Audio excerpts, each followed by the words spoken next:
Entonces vamos a dedicar ahora un espacio a comentar algunas claves cristológicas para la pastoral juvenil.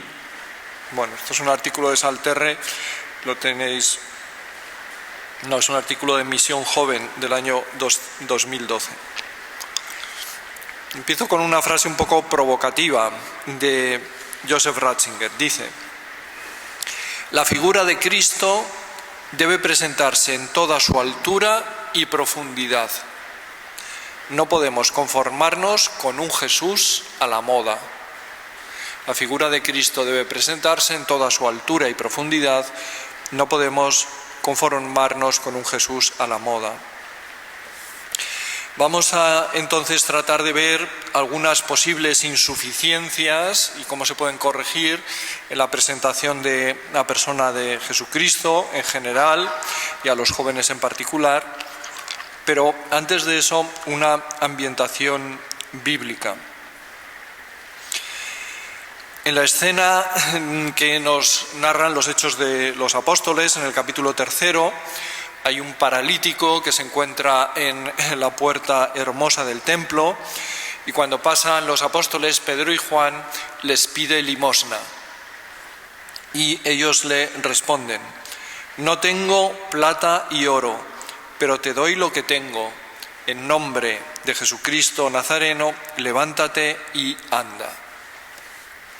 Esta escena nos puede servir para iluminar nuestra labor dentro de la pastoral juvenil. Este paralítico pide dinero, limosna, y los apóstoles no le dan dinero, no le dan limosna, sino que le dan una nueva vida. Si nosotros hurgamos en el texto en griego, le dice levántate. Este verbo levántate es el mismo verbo que se usa para la resurrección. Resurrección es levantarse también. Entonces los apóstoles le entregan una vida nueva en Jesús. No responden a la expectativa del paralítico, sino que le dan algo mejor. Los jóvenes demandan cosas. Nuestra responsabilidad, un poco como los apóstoles, es darles lo que les podemos dar. Oro y plata no tengo, lo que tengo te doy, es la fe en Jesús y tratar de transmitirles esto, una vida nueva en Cristo Jesús.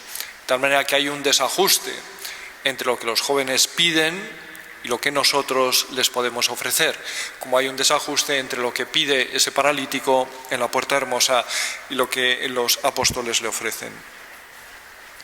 Segundo paso en la ambientación bíblica, dice Pablo en la primera carta a los Corintios: tampoco yo, hermanos, pude hablaros como a espirituales, sino como a carnales, como a niños en Cristo.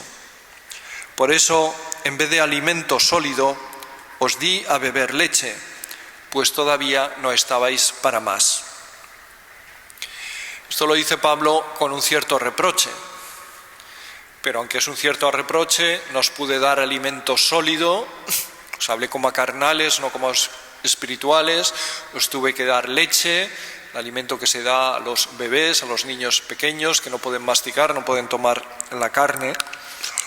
Y supone una gradualidad en la educación en la fe. La primera de Pedro también se habla de leche espiritual. Y dentro de la teología ha sido especialmente Orígenes y la escuela alejandrina quien ha establecido más como categorías de los que están iniciando, los que van avanzando y los que ya están muy avanzados en las cosas de la fe. La carta a los Hebreos maneja un lenguaje parecido, pues dice así: pues debiendo vosotros ser ya maestros, por razón del tiempo, seguís necesitando que alguien os vuelva a enseñar los primeros rudimentos de los oráculos divinos, y estáis necesitados de leche y no de alimento sólido. Otra vez la gradualidad, y vemos cómo más o menos el tono es el mismo. Es un reproche deberíais ser capaces de alimento sólido, pero sin embargo no sois capaces, y entonces hay que dar un alimento más digerible, la gradualidad. Entonces este es un arte que nosotros tenemos que incorporar en nuestra pastoral, también con los jóvenes. La gradualidad, evidentemente, no es para dejar a la gente permanentemente en una etapa siempre inicial y sin nunca avanzar y sin nunca pasar, pero sí hay que tener presente este elemento de la gradualidad. Desde mi punto de vista, los jóvenes universitarios cristianos, habría que tratarles, desde mi punto de vista, como más adultos, porque en su vida ya se confrontan con unas situaciones de mayor adultez.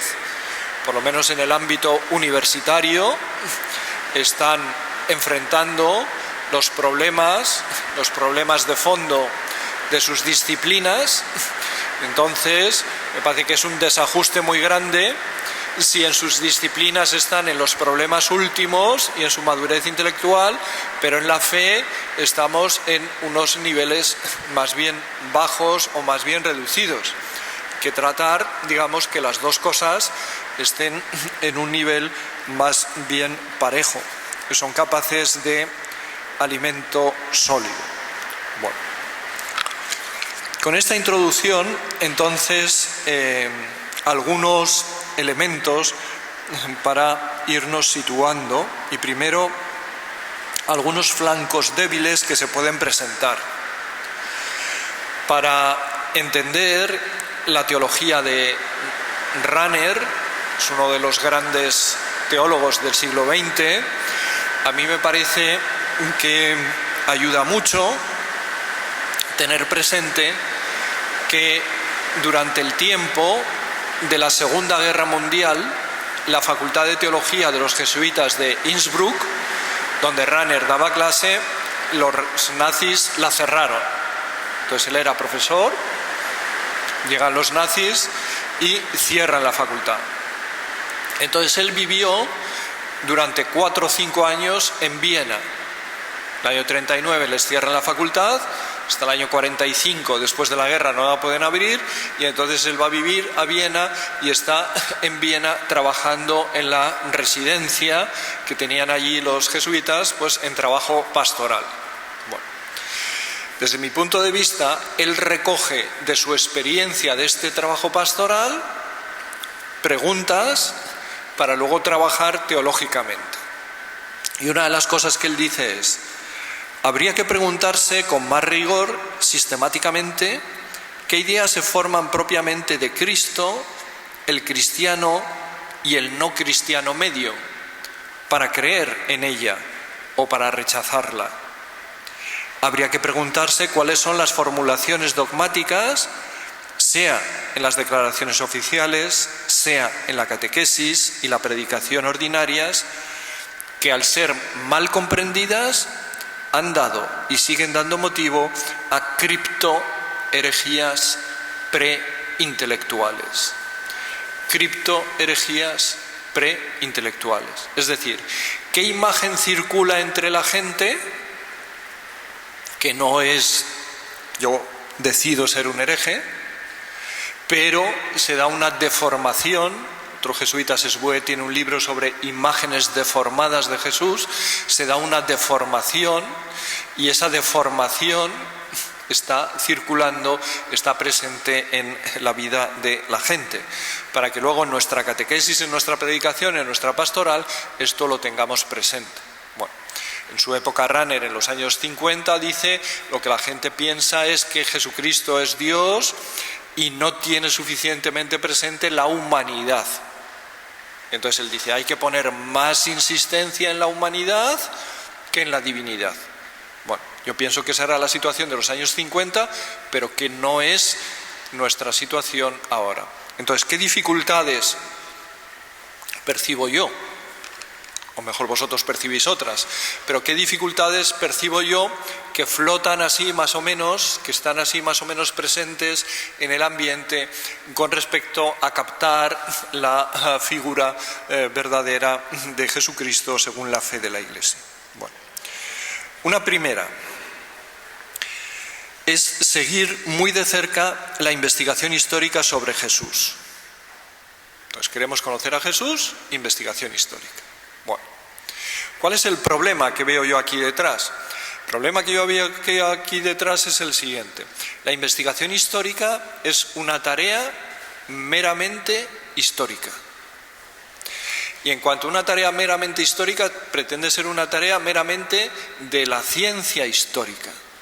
Meramente de la ciencia histórica. Bueno, nosotros hemos hablado ya ayer del lenguaje de la fe, ¿recordáis?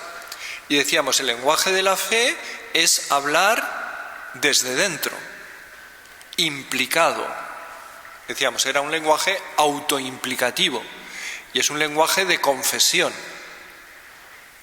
El lenguaje de la investigación histórica, por definición, no es lenguaje de fe. Es lenguaje de ciencia histórica. Y se pretende que cualquier persona racional, independientemente de si tiene fe o no, pues pueda entender el razonamiento o pueda llegar a las conclusiones acerca de esa figura histórica de Jesús. Bueno, entonces, si yo manejo el lenguaje de la investigación histórica, estoy manejando un lenguaje fuera de la fe. ¿Puedo transmitir la fe con un lenguaje fuera de la fe? Un poco complicado.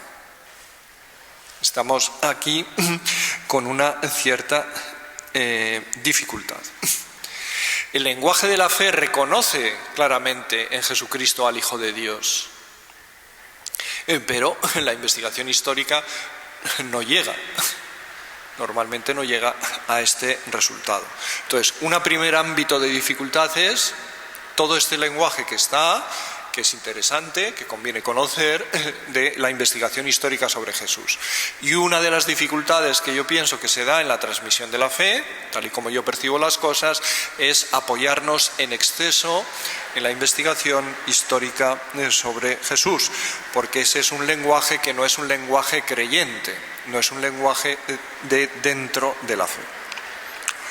Una segunda dificultad que circula en nuestro mundo es: somos muy conscientes del pluralismo religioso. Hay distintas religiones. Bueno, entonces, ¿qué pensar de las distintas religiones? ¿Qué piensa así la media de la gente? Pues que están bien, más o menos. Todas las religiones están igual de bien y todas las religiones están igual de mal. Entonces, ¿Jesucristo quién es? Pues un fundador más de religiones, uno más. Jesucristo es uno más. Un salvador entre otros salvadores. Bueno, y esto está muy difundido. Esto está muy difundido. Si nosotros, digamos, de alguna manera pactamos con eso, o si nosotros damos eso por bueno, o si tenemos presente que esta es una de las ideas que circulan y que está muy presente, esta es una idea que toca la línea de flotación de nuestra fe, porque nuestra fe es una fe trinitaria. Si la fe es trinitaria, significa que la segunda persona de la Trinidad, el Hijo de Dios, se ha hecho carne. Entonces, ¿Jesús es un salvador más? Si digo que es un salvador más, estoy negando la encarnación, estoy negando la Trinidad. Estoy negando dos puntos centrales de la fe.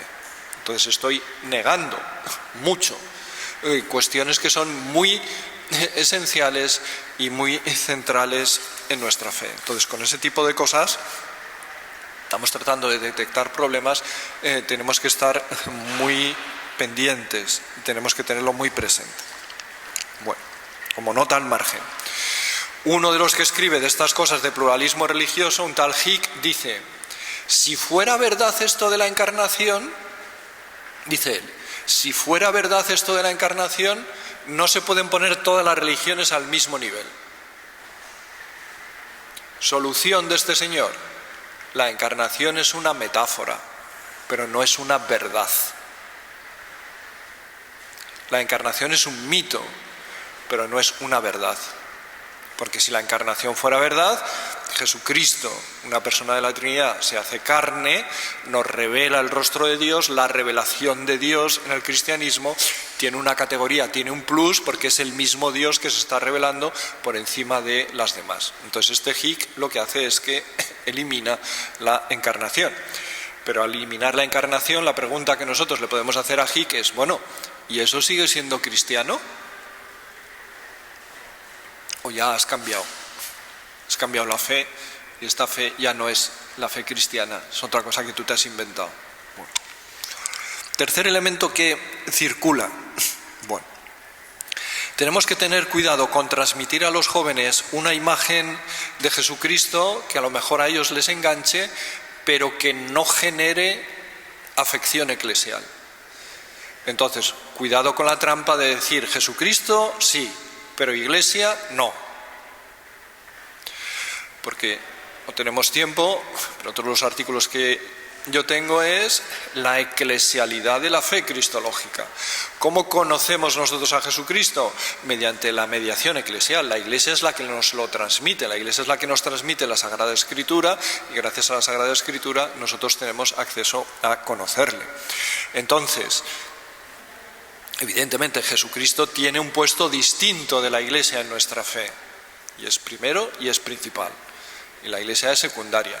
Pero hacer una cristología que sea antieclesial no ayuda. En el primer momento pues uno puede quedar bien porque es muy crítico con la institución, con tal, con lo que sea.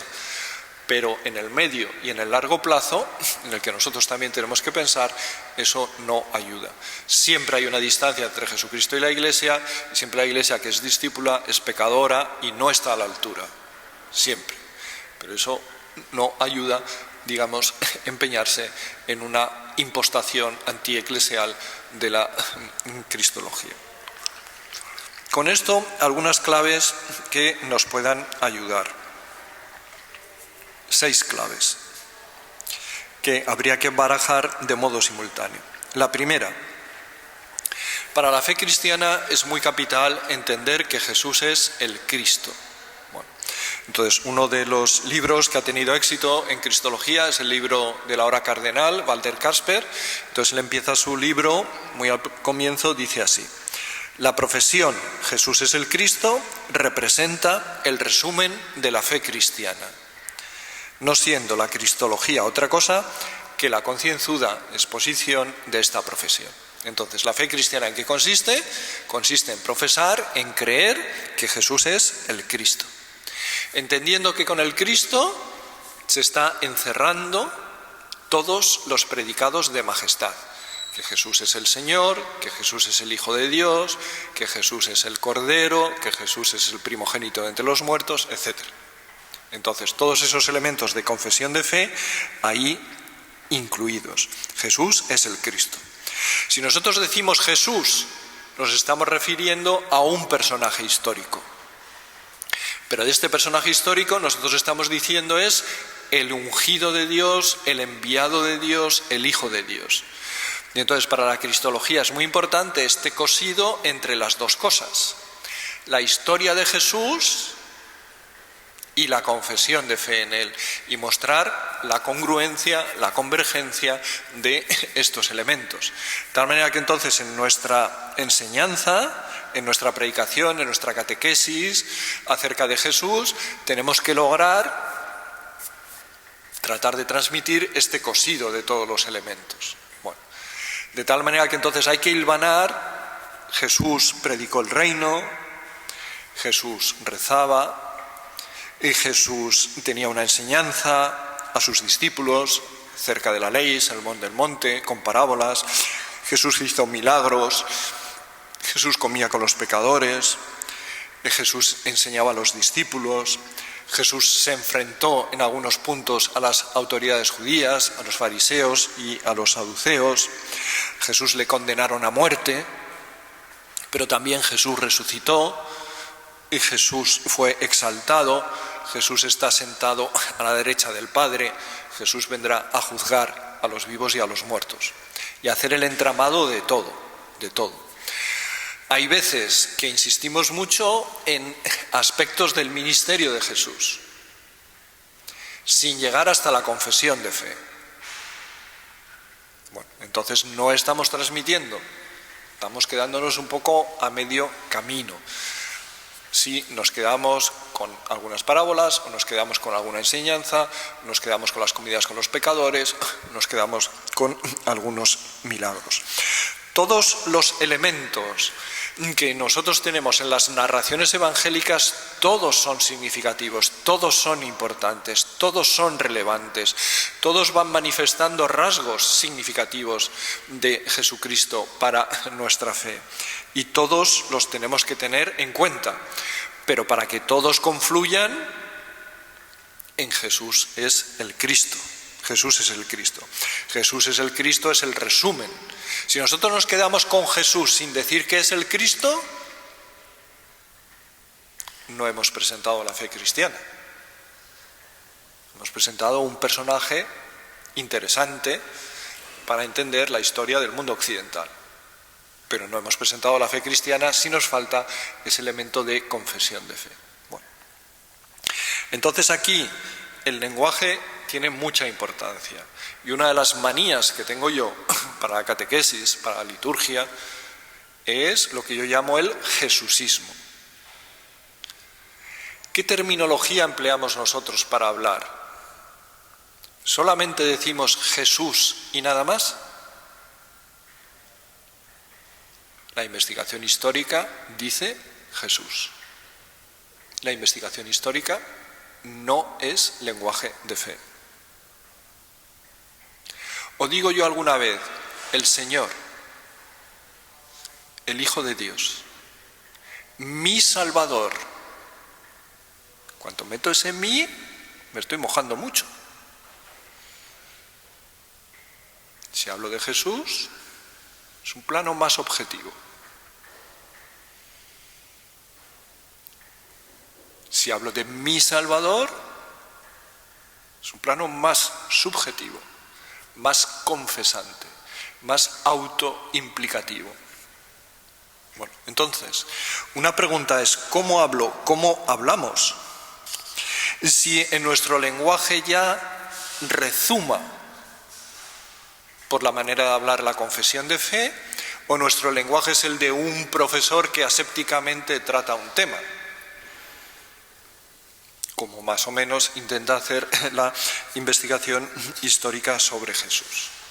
Evidentemente el nombre de Jesús tiene una potencia teológica tremenda, porque si nosotros perforamos la etimología y esta nos fuera diáfana permanentemente, Jesús viene del verbo yasá, y yasá significa salvar. Entonces estamos haciendo una confesión de fe en el Salvador. No hay otro nombre en el que podéis ser salvos sino el nombre de Jesús. Y hay en la Edad Media una devoción al nombre de Jesús, etc. Pero eso se ha perdido. Hoy en día Jesús es una terminología mucho más aséptica y que no tiene carga, no tiene connotación de confesión de fe. Hemos dicho, el lenguaje de la fe es autoimplicativo. El lenguaje de la fe, para transmitir la fe, tiene que ser un cierto lenguaje testimonial. ¿Nuestro lenguaje es testimonial? ¿Es autoimplicativo? ¿O es que menudo corte? En un ambiente donde yo no estoy seguro de cómo va a caer esto, de cómo lo va a oír la gente. O incluso en un ambiente confesional tenemos un cierto pudor, como a exponernos más. Pero entonces vamos secularizando nuestro lenguaje, vamos a transmitir mejor, o estamos jugando en contra. Bueno, entonces el lenguaje tiene mucha importancia.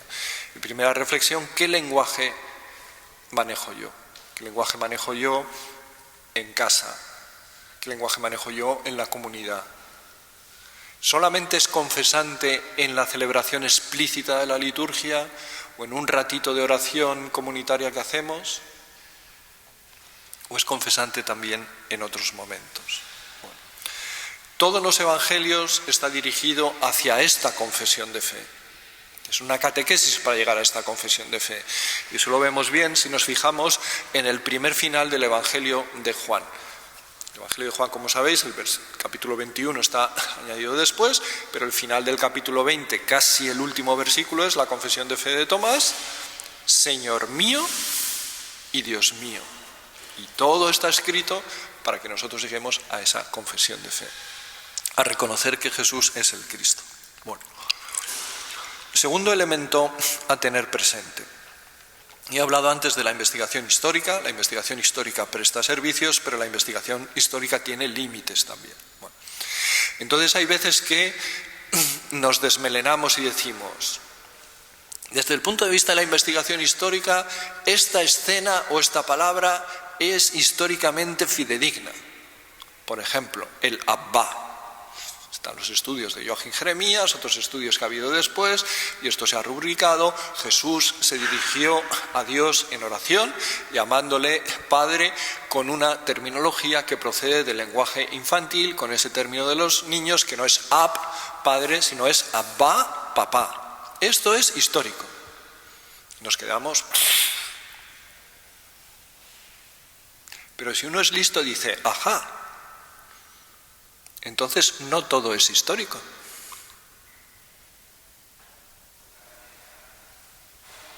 Entonces, ¿qué relevancia tiene lo que es histórico y lo que no es histórico en los evangelios?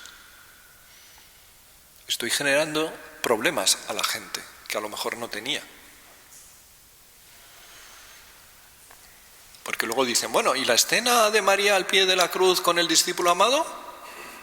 ¿Eso es histórico o no es histórico? Entonces, ¿solo vale lo que es histórico? Cuando yo pongo tanta carne en el asador, estoy generando dificultades.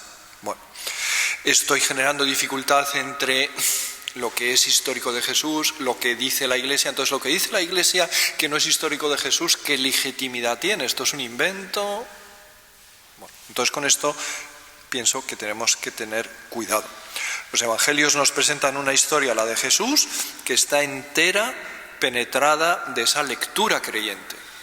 Cuando hemos hablado del lenguaje, hemos dicho el lenguaje religioso hace una interpretación del sentido, no es una narración objetiva de hechos. Bueno, entonces los evangelios nos dan el sentido, la interpretación de la vida de Jesús en una narración. Y todo está escrito para transmitirnos esa verdad de que Jesús es el Hijo de Dios. Y esto es central en todos los evangelios, incluso por el que es más parco. Se supone que es más parco el evangelio de Marcos. ¿Pero cómo empieza el evangelio de Marcos? Marcos 1:1, Evangelio de Jesucristo, Hijo de Dios. Entonces, ¿qué es lo que quiere decir el Evangelio de Marcos? Que Jesucristo es el Hijo de Dios. En la antigüedad los libros no se editaban como este, que tú dices portada, contraportada, primera página, segunda página, tercera página, cuarta página, quinta página, sexta página, séptima página, octava página, novena página, décima. Y el libro empieza, el prólogo, en la 11. El papel era carísimo, no había papel. Pergamino, no se puede perder espacio. Las primeras palabras son el título. Entonces el título es Evangelio de Jesucristo, Hijo de Dios. Ese es el objetivo de Marcos, que se supone que es el que tiene una cristología, digamos, aquí más baja. Todos los evangelios están escritos desde esta convicción: Jesucristo es el Hijo de Dios, y con esta convicción de un deseo de transmisión de fe. Entonces todos esos elementos que tenemos son significativos y no ayudan. A no ser que la gente tenga problemas y empiece a pensar, entonces sí que hay que ayudar a resolver los problemas, pero no hay que generar problemas antes de que la gente los tiene. Si la gente te viene y te dice: bueno, ¿cómo es posible que la cena sea según los sinópticos pascual y según Juan no pascual? Bueno, pues entonces ya entramos en este problema. Pero si la gente no tiene este lío, no se lo generes. ¿O cómo es así que las bienaventuranzas en el Evangelio de Mateo son 8 y en el Evangelio de Lucas son 4 y encima hay 4 que son como maldiciones. Bueno, pues si la gente no tiene este lío, tú no se lo generes. Tercero, las narraciones evangélicas, lo mismo que las cartas y el Apocalipsis, están continuamente contando y escritas partiendo de la base de la Pascua, de la base de la resurrección. La resurrección en nuestra fe tiene un punto, es un punto muy capital, es un punto muy importante, porque la resurrección nos dice que Jesucristo es el que vence a la muerte, que Jesucristo está vivo, que Jesucristo ha sido legitimado completamente en toda su pretensión por parte de Dios, que Jesucristo está sentado a la derecha del Padre, que Jesucristo tiene el mismo rango de majestad, de poder, de divinidad que el mismo Padre porque está sentado a su derecha, que en su muerte hemos recibido el perdón de los pecados, de tal manera que entonces la resurrección es un elemento capital. El pequeño querigma que tiene el Papa Francisco en su carta a los jóvenes, uno de los puntos es la resurrección. Tiene 3 puntos. Uno de ellos es la resurrección. La resurrección es un punto capital. De tal manera que entonces en la presentación que nosotros hagamos de la fe, la resurrección tiene que ser un punto capital. Bueno. Entonces hay que tener cuidado, especialmente en las catequesis de confirmación, donde a veces se hace un recorrido. Entonces vamos a hacer un recorrido por la cristología. ¿Por dónde empezamos? ¿Por la resurrección? Normalmente no. Vamos a empezar con que Jesús empezó a predicar el reino y luego estaba por ahí el Bautista y luego tenemos las parábolas y tenemos los milagros y tenemos la llamada al seguimiento y tenemos las comidas con los pecadores y tenemos la cuestión de la ley y tenemos la cuestión del sábado y tenemos... Y entonces, ¿cuándo llegamos a la resurrección? El último tema, ¿vale? Pero ¿cuándo habéis dado una programación de catequesis completa sin fallar ni un solo de los días, ni un solo de los temas? Yo nunca. Y si ponemos entonces la resurrección al final y decimos esto es fundamentalísimo, pero un día tengo gripe, otro día no vienen los chavales, otro día dan un puente, otro día hay una actividad del arciprestazgo de la diócesis que entonces hay que suspender, otro día resulta que hubo muchas preguntas, otro día resulta que hay que poner una reunión de padres por en medio por no sé qué, y entonces los temas se van retrasando, y a esto que es tan importante no llegamos. Bueno, entonces vosotros veréis cómo lo arregláis. Yo en las clases empiezo por muerte y resurrección, poco a lo bestia, porque quiero que eso no se me quede fuera. Prefiero no explicar las parábolas a no explicar la resurrección. Pero vosotros veréis cómo lo organizáis. Entonces, un primer punto es este elemento de la confesión de fe: Jesús es el Cristo. La historia de Jesús, pero la historia de Jesús leída e interpretada desde la fe, leída e interpretada desde la resurrección, con esos ojos de la fe que tienen ya los discípulos, donde este entramado entre historia de Jesús, lectura creyente de la misma, confesión de fe, está totalmente entreverada.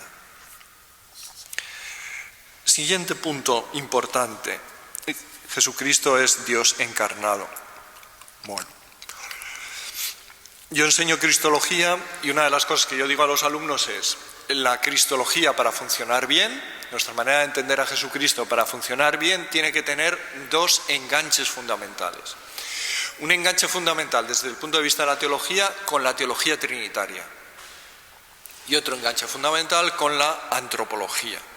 Si no se dan estos 2 enganches, no estamos haciendo bien las cosas. Estamos tratando de cristología, pero tiene que tener enganches hacia la teología trinitaria y enganches hacia la antropología. Bueno, esto se puede fundamentar muy bien porque nosotros creemos desde el punto de vista de la fe cristiana que en Jesucristo se revela el verdadero rostro de Dios, pero también la verdadera vocación humana en que consiste ser hombre, los 2 elementos. Si nosotros nos vamos al dogma cristológico, y al concilio cristológico por antonomasia, al concilio de Calcedonia, uno de los resultados del concilio es que Jesucristo es perfecto en la divinidad y perfecto en la humanidad. Es decir, en él nos aparece la divinidad reflejada, Dios, pero también nos aparece la humanidad, el hombre. Por lo tanto, doble entronque. Vamos entonces a este entronque trinitario. En el credo se dice que Jesucristo, que creemos en un solo Señor, Jesucristo, Hijo único de Dios, engendrado antes de todos los siglos. Entonces ahí nos aparece claramente Jesucristo como la segunda persona de la Trinidad. Bueno, nosotros a veces tenemos el peligro de tener un lenguaje de cristología jesucista y luego está por ahí arriba la fe en la Trinidad, pero no se da conexión. Bueno, entonces esto aparece a veces en la celebración litúrgica, punto de cristalización. Escuchamos un pasaje del Evangelio, predicación desde el punto de vista de la investigación histórica, termina la homilía y recitamos el credo. ¿Reconoce la gente que la homilía ha sido de este del que hablamos en el credo como segunda persona? ¿O ahí se da un hiato? Si se da un hiato grande es que algo no va bien, que algo ahí no encaja. Bueno, hay textos en la Escritura claros que nos hablan de la preexistencia de Jesucristo, textos que luego nosotros no manejamos mucho, pero tenemos el prólogo de Juan, un texto muy importante para la cristología, tenemos el himno de Filipenses, texto muy importante para la cristología. Tenemos el comienzo de la carta a los Hebreos, un texto muy importante para la cristología. Tenemos el himno de Colosenses, un texto muy importante para la cristología.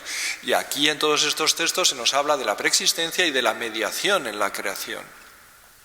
Esto de alguna manera hay que incorporarlo, porque jugando estos textos se formula la idea de la creación, de la encarnación.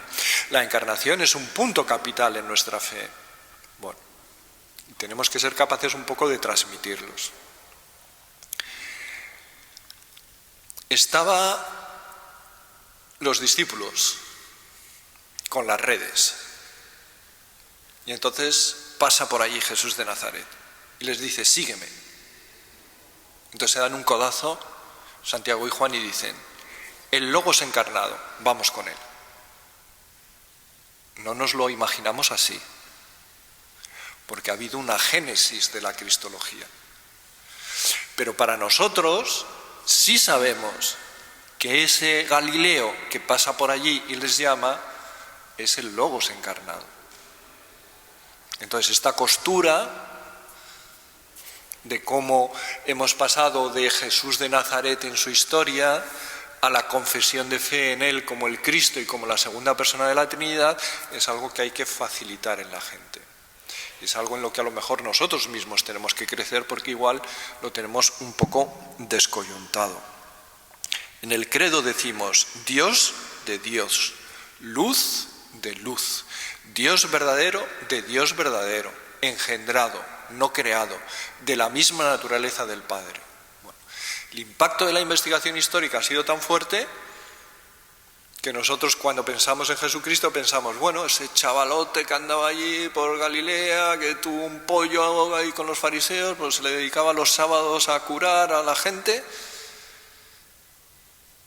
pero no integramos Dios de Dios, luz de luz. ¿Cómo va a ser mi Salvador? ¿Cómo va a ser el centro de la historia? ¿Cómo va a ser el determinante del mundo? Un tipo espabilado y con arrojo y que puso ahí lo que había que poner y no es lo mismo. No es lo mismo mi relación con él. No es lo mismo mi confianza en él. Entonces, desde mi vivencia hacia la transmisión de la fe, mostrando el fundamento bíblico de estas afirmaciones, porque el peligro que tenemos a veces es decir, bueno, esto fueron cosas ya de los padres allí ya en el siglo IV que se liaron. Bueno, pero el himno de Filipenses no es del siglo IV. Tenía la forma de Dios, tomó la forma de esclavo.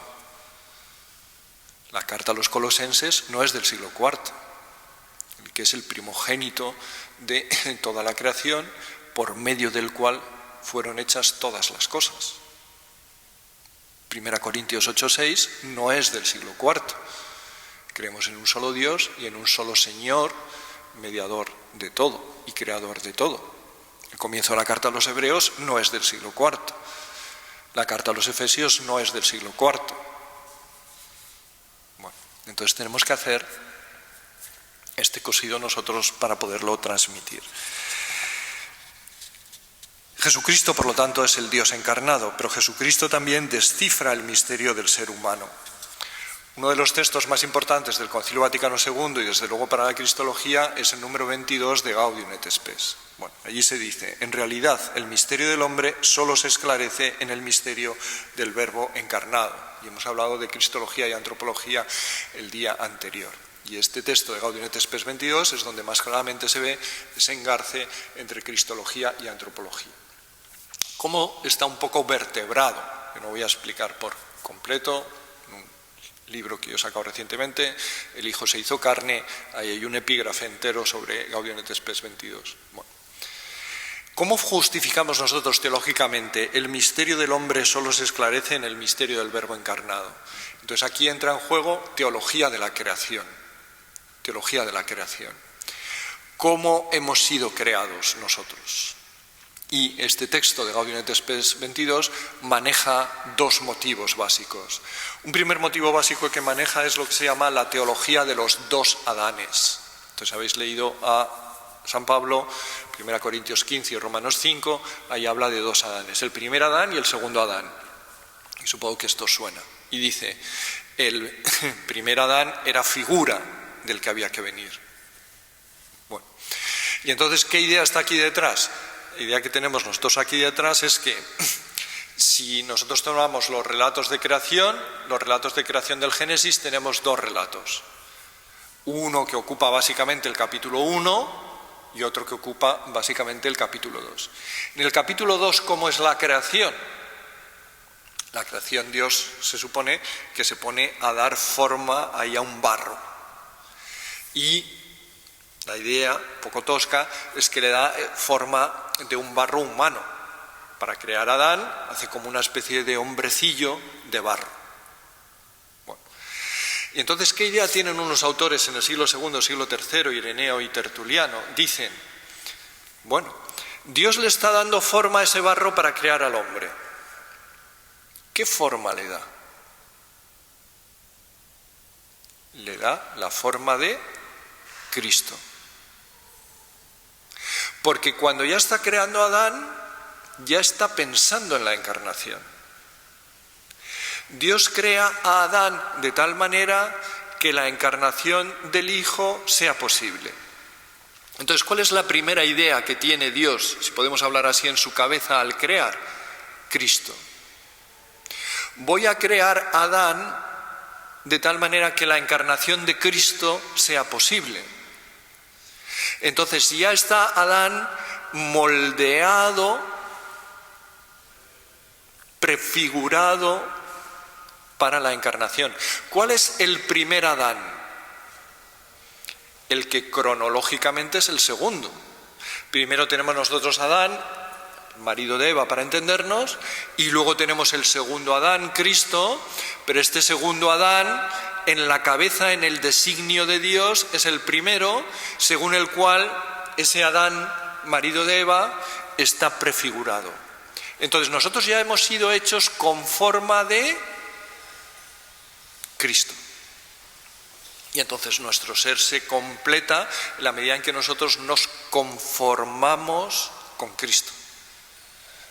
Nosotros nos moldeamos con Cristo porque entonces nuestro molde como que adquiere la plenitud según la cual está creado. Bueno, entonces, una primera imagen que se maneja es esta teología de los dos Adanes.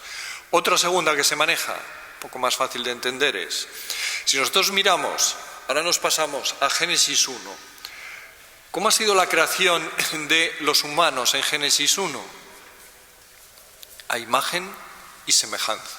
Imagen y semejanza. Bueno, ¿a imagen y semejanza de quién? Imagen y semejanza de Dios. Dios nos creó a su imagen y semejanza. Y entonces, pregunta que se hacen los padres de la Iglesia: ¿quién es o cómo es esa imagen? Y entonces la Biblia se explica por la Biblia. Hay que buscar un sitio donde tengamos el término imagen de Dios. Entonces en este tiempo no hay buscadores de estos, pero la gente se sabe la Biblia de memoria. Entonces nosotros decimos, vamos a buscar imagen de Dios y ¡pam! Colosenses 1:15. El Hijo es imagen de Dios invisible. 2 Corintios 4:4. Es imagen de Dios invisible. ¿Quién es imagen de Dios invisible? El Hijo Jesucristo. Nosotros hemos sido creados a imagen de Dios. Entonces hemos sido creados a imagen de Jesucristo. De tal manera que el cumplimiento de nuestra vida es identificarnos, conformarnos con esa imagen. Romanos 8:29. Él es el primogénito de muchos hermanos que están destinados, que han sido destinados a conformarse con su imagen. Entonces, ¿qué es la persona humana en su radicalidad más esencial?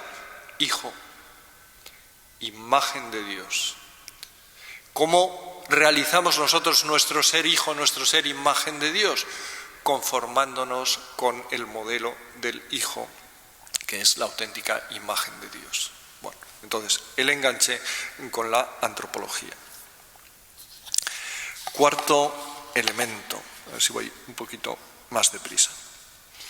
El Evangelio de Juan y la filiación divina. Todos los documentos que nosotros tenemos en el Nuevo Testamento son todos relevantes. Luego, en la práctica después no tienen todos la misma relevancia. La carta de Judas pues no tiene la misma relevancia que la carta a los romanos, pero todos los documentos del Nuevo Testamento son relevantes, todos son significativos. Bueno, de todos nosotros podemos decir son palabra de Dios. Pero hemos dicho, la liturgia es pedagoga de la fe. Entonces, si nosotros nos fijamos en la liturgia y en la liturgia eucarística, ¿cuáles son los libros que en la liturgia eucarística se privilegian? Los evangelios. Cada vez que celebramos la Eucaristía se lee siempre un texto del Evangelio y se lee en un momento más solemne. Primero lectura del Antiguo Testamento, los domingos, después Salmo, después tenemos epístola y luego tenemos Evangelio. ¿Cómo sabemos nosotros que el Evangelio es más importante? Primero porque se lee después, pero si nosotros nos fijamos en la liturgia nos lo dice muy claramente, porque si es una liturgia solemne, el diácono entra con el evangeliario. Antes de la lectura del Evangelio se inciensa el texto. Y para escuchar la lectura del Evangelio, la asamblea se pone de pie. Entonces, todo en la liturgia nos está diciendo, la palabra es muy importante, el salmo, todo es muy importante, pero claramente por todas las partes, desde el incienso, la procesión, luego el obispo si preside, bendice con el evangeliario, todo nos está diciendo, esta lectura tiene más relevancia que las otras. Luego los evangelios tienen un puesto especial. Si nos fijamos en el género literario, ¿qué género literario tenemos nosotros en el Evangelio? Narración. Y hemos hablado de los lenguajes. Cuando hemos hablado de los lenguajes hemos dicho, hay unos que tienen más importancia que otros. Y uno de los que tenían más importancia eran el narrativo. Porque con el narrativo se construye la identidad. La identidad de Jesús, con la narración de su vida, la identidad de los cristianos entrando en relación con este. Bueno. Entonces, los evangelios destacados, muy destacados. Bueno. Pero los evangelios nosotros sabemos que tenemos 4. Y de estos 4 normalmente se agrupan los 3 sinópticos y Juan. Bueno. ¿Qué es lo que ha privilegiado enormemente la investigación histórica sobre Jesús? Ha privilegiado mucho más los sinópticos que Juan. De tal manera que hay algún autor que ha hablado de la tiranía del Jesús sinóptico. Los evangelios sinópticos se escriben antes, se redactan antes, el evangelio de Juan es más tardío, es posterior. Bueno, pero nosotros estamos aquí reflexionando desde el punto de vista de la fe y de la transmisión de la fe. Y entonces, desde el punto de vista de la fe, ya hemos dicho, todos los textos del Nuevo Testamento son relevantes, todos los evangelios son relevantes. Pero la pregunta que nos podemos hacer es, bueno, ¿y qué importancia tiene el Evangelio de Juan? Este Evangelio de Juan tiene una gran importancia, porque es la última maduración. Desde el punto de vista de la investigación histórica, ¿qué es lo que interesa? Las fuentes más cercanas al acontecimiento, porque se supone que tienen una mayor frescura. Desde el punto de vista de la teología, la última maduración, la última reflexión, la última profundización, que tiene en cuenta todo lo anterior, pero que lo asimila y lo profundiza y lo redondea, desde el punto de vista de la fe, tiene una enorme importancia el Evangelio de Juan. Y vosotros que estáis acostumbrados, leéis unos evangelios y otros, bueno, y hay convergencias que conviene poner de manifiesto. Pero ciertamente el Evangelio de Juan es confesante a lo bruto y claramente está diciendo todo el tiempo, ¿este Jesús quién es? Es el enviado del Padre, es el Hijo del Padre, es el que cumple la misión del Padre, es la luz del mundo. Y entonces digamos, como que ese elemento de confesión de fe en el Evangelio de Juan es apabullante. Los sinópticos todavía se puede disimular un poco más. Marcos escribe el Evangelio de Jesucristo, Hijo de Dios, pero nos ponemos a buscar cuántas veces dice Hijo de Dios y aparece unas cuantas, pero no muchas. Pero en el Evangelio de Juan, inundado. Bueno, entonces en la transmisión de la fe no deberíamos orillar el Evangelio de Juan. No digo que sea el único. Pero si tenemos esa tiranía del Jesús sinóptico, leído por la investigación histórica, que rebaja, y con Rahner, pues tenemos que hacer la pregunta, ¿cuáles son las criptoherejías preintelectuales?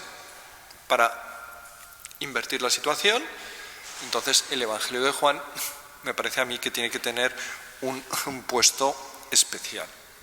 Desde el punto de vista de los títulos cristológicos, todos los autores que yo he leído dicen, los títulos cristológicos son todos muy importantes. Bueno, pero ¿hay algunos que sean más importantes que otros? Sí, hay tres que son más importantes.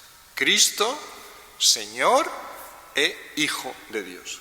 Son los tres más importantes. Bueno, entonces en el curso que yo doy lo vertebro sobre estos tres títulos. Cristo, Señor, Hijo de Dios. Pero si todavía decimos de estos tres, ¿cuál es el más importante de los tres? Claramente, Hijo de Dios. ¿Y dónde nos aparece más claramente que Jesús es el Hijo de Dios? En el Evangelio de Juan. O el Evangelio de Juan en la transmisión de la fe debe tener importancia. O la cristología que nosotros transmitamos en el Evangelio de Juan tiene que tener una cierta importancia. Bueno. Evidentemente esto significa que si nosotros al hablar de Jesús y de su vida y de su mensaje, nos quedamos en exclusiva en el reino, no estamos llegando a donde llega el Evangelio de Juan. En el Evangelio de Juan el reino también aparece, pero poco. En los sinópticos el reino aparece, mucho. Y hemos dicho, la confesión de fe de la primitiva iglesia se redondea en el Evangelio de Juan. Entonces, ¿el Evangelio de Juan prescinde del reino? No. ¿Podemos nosotros prescindir del reino? No. Pero ¿cuál es nuestra confesión de fe? ¿Que Jesús predicó el reino? ¿O que Jesús es el Hijo de Dios y el Salvador? Y para entender cómo es Hijo de Dios tenemos que hablar del reino. Entonces, otro de los puntos es, ¿qué puesto ocupa el reino? ¿El reino lo ocupa todo? ¿O nuestra mirada incorpora la muerte, la resurrección, la confesión de fe, la predicación del reino. Yo he dicho al principio, tenemos que hacer este cosido entre la historia de Jesús, que predicando el reino hace milagros, come con los pecadores, enseña en parábolas, tiene conflictos y llegar hasta el final. Entonces, uno de los problemas que yo detecto a veces es cristologías que se convierten, valga la palabra, en reinologías. Pero la cristología es más, tiene que incorporar el reino, pero tiene que incorporar otros elementos. En quinto lugar, Jesús es el Salvador del mundo. Esto para los primeros cristianos era un punto muy importante y un punto capital. Y desde luego la relación personal con el Señor Jesús es distinto si yo le confieso y me relaciono con Él como mi Salvador. Como mi Salvador. Bueno, Pablo tiene un texto muy fuerte y muy personal donde él dice: vivo, pero no soy yo el que vive, es Cristo quien vive en mí. Y mi vida de ahora en la carne la vivo en la fe del Hijo de Dios que me amó y se entregó por mí. Tenemos aquí ese mí, lenguaje confesante, lenguaje autoimplicativo. Pablo no dice Jesús es el Salvador del mundo. Dice vivo en la fe del Hijo que me amó y se entregó por mí. Bueno, entonces hay una relación personal que me implica y que me lleva al agradecimiento. Bueno, no es lo mismo, desde el punto de vista teológico y desde el punto de vista de la fe personal y desde el punto de vista de la transmisión de la fe, si yo hablo de Jesús de Nazaret como alguien ejemplar. ¿Cómo tenemos que vivir? Como lo hizo Jesús. ¿Cómo tenemos que rezar? Como lo hizo Jesús. ¿Cómo nos tenemos que comportar con los demás? Como lo hizo Jesús. Bueno, entonces, para los que sepáis algo más de teología, Pelagio dice, Jesús es ejemplo. Pero San Agustín dice, Jesús es Salvador. No solo ejemplo, que también. Entonces, no es lo mismo decir Jesucristo me ama, no solo ejemplo. Jesucristo me perdona, no solo ejemplo. Jesucristo me salva, no solo ejemplo. No es lo mismo un ejemplo a seguir que un Salvador en quien confiarse. Entonces aquí tenemos la diferencia y la disputa medieval que podemos resumir así entre Pelagio y San Agustín. San Agustín dice, es el que me justifica, es el que me salva. Desde aquí nuestra vida puede adquirir otro color. Una de las cosas que yo combato es lo que yo llamo el prometeísmo apostólico. Jesús estaba con los pobres, ¿y tú? Pues no estoy con los pobres. Jesús era crítico con las autoridades de su tiempo y las autoridades religiosas, ¿y tú? Pues no soy suficientemente profeta. Jesús se pasaba las noches en oración, ¿y tú? Pues yo es que no me paso todas las noches en oración y si lo intento es que además me duermo y me quedo redondo y no aguanto. Jesús no tuvo miedo y se mantuvo fiel al Padre en todo, ¿y tú? Pues yo la verdad es que no siempre soy fiel. Jesús trataba a todos por igual sin acepción de personas, ¿y tú? Pues yo la verdad es que... Entonces yo no doy la talla, tengo que hacer más, tengo que esforzarme más. No aguanto ya más, me rompo. Eso es distinto de el Señor te ha perdonado, el Señor te ha salvado, el Señor ha vencido a la muerte y te asocia a su triunfo. Y ahora tú haz lo que puedas, porque la salvación del mundo no depende de ti. Ya está conseguida. Todo es gracia, ya está conseguida. Es que no he preparado mucho la catequesis. Bueno, habría que haberla preparado más. pero ya está conseguida la salvación. No depende de que tú hayas preparado más, hayas preparado menos, convenzas a los chavales, no convenzas a los chavales, vengan muchos, vengan pocos. No depende de eso. Y entonces la tecla es distinta, porque la tecla es desde el agradecimiento y desde la confianza. Y no es esto depende de mí, esto está en mis manos, en esto tengo que dar la talla. ¿Por qué no la das? Si no somos siervos inútiles. Por último, una sana cristología con los jóvenes también entra en resonancia con la liturgia y se deja alimentar por ella, por esa liturgia que es la gran pedagoga de nuestra fe. Si el Cristo de la pastoral juvenil no encaja con el Cristo de la celebración litúrgica, pues evidentemente hay algo que no va bien. La liturgia, por otra parte, proporciona muchas ocasiones para ir promoviendo y ir predicando la figura completa de Jesucristo. Desde la lectura corrida más o menos de los evangelios, los 4 evangelios a lo largo de los diferentes tiempos litúrgicos, los domingos, o si no durante el año, desde la explicación de los símbolos litúrgicos, la explicación de lo que son los tiempos litúrgicos, desde la presencia de la música, de los silencios, de los gestos, de las costumbres, de las tradiciones. La misma liturgia ofrece muchas posibilidades para presentar esta figura más completa de Jesús. Tenemos entonces un reto grande.